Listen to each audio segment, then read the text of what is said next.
Parce que parfois, il y a des gens, quand ils viennent à Jésus, ils viennent à Jésus pour leur ventre. Oh, pasteur Christian, priez pour moi parce que je veux ceci. Pasteur Christian, je veux. Oh mon Dieu, donne. Mon Dieu, donne-moi ça. Donne-moi ceci. Oh mon Dieu, donne-moi ceci. Oh mon Dieu, ma femme me menace. Oh mon Dieu, ma femme ne m'écoute pas. Oh mon Dieu, mon mari me persécute. Oh mon Dieu, mon Dieu, mon Dieu, mon Dieu, mon Dieu, mon Dieu, mon mari me persécute. Attends, un homme te persécute jusqu'à ce que tu préfères, n'est-ce pas, ne pas croire en Jésus à cause d'un homme. Une femme met la pression sur toi jusqu'à ce que ça affecte ta relation avec Jésus. N'est-ce pas? Ça affecte ta relation avec Jésus. Et tu vas aller au ciel. Tu vas aller au ciel.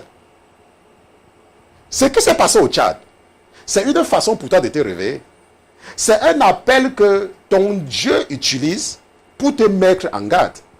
Et pour mettre beaucoup de chrétiens qui prononcent le nom de Jésus pour la santé de leur ventre en garde.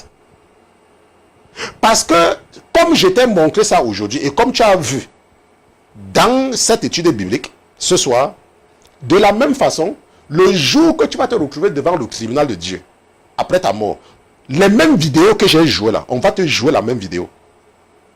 Les mêmes vidéos. On va te montrer comment une femme, pas un homme, hein, c'est même pour ça que Dieu a choisi les femmes. Parce que c'était des hommes, tu as encore dit que non, peut-être ils sont. Ça, c'était des femmes. Dieu a utilisé les sexes faibles dans une situation tellement élevée pour te montrer, toi, cet homme qui m'écoute, comment ton jugement, comment ta place en enfer sera l'endroit le plus chaud. Toi qui, parce que tu n'as pas envie d'avoir les problèmes avec ta famille, tu préfères maltraiter ta femme. Toi que parce que tu n'as pas envie d'avoir les problèmes avec ta femme, tu préfères ne pas t'occuper de tes parents qui sont dans des problèmes. Parce que chaque fois, quand ta femme va voir que tu as envoyé l'argent, elle ne va pas te parler. Et tu préfères abandonner ton père, tu préfères abandonner ta mère. À cause d'une femme. Ce qu'elle a été demandé de faire là, c'est méchant. C'est contre la parole de Dieu. Demande-lui de partir. Et Dieu ne va pas t'en vouloir pour ça. Tes parents ont besoin, tes parents sont déjà vieux, ils ont besoin ils doivent vivre. Et ce n'est que toi qui peux les soutenir. Et c'est ce que ta Bible te dit. Mais une femme, à cause de sa méchanceté, chasse-la. Chasse-la. Prends-toi une autre femme. Le cas de divorce là, Dieu n'est pas contre ça. Parce que la Bible te dit que si un frère ou une soeur a un partenaire qui ne croit pas en Dieu, il peut la chasser. Mais s'il veut, il garde, mais il peut chasser. On vous a dit que quand on parle de divorce là, c'est que tu n'as pas divorcé quand une personne te pousse à aller contre la volonté de ton Dieu. Non. Il faut la chasser. Et tu cherches une autre femme.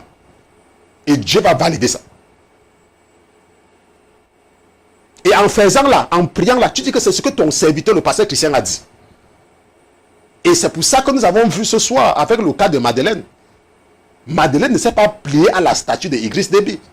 Madeleine a choisi le chemin de la vérité. Comme Dieu te dit que tu dois t'occuper de ton père et de ta mère, tu dois les honorer. S'ils ont les moyens, il n'y a pas de problème, tu les laisses. Mais je parle surtout à ceux-là qui sont en Suisse. Je parle surtout à ceux-là qui sont au Koweït. Je parle surtout à ceux-là qui sont aux États-Unis. Je parle surtout à ceux-là qui sont en Suisse, en France, en Angleterre, qui sont dans de bonnes situations et qui ont laissé des parents pauvres en Afrique. Mais qui ne s'occupent pas de leurs parents. Ce sont ces mêmes parents qui t'ont envoyé à l'école. Ce sont ces mêmes parents qui ont tout sacrifié pour toi.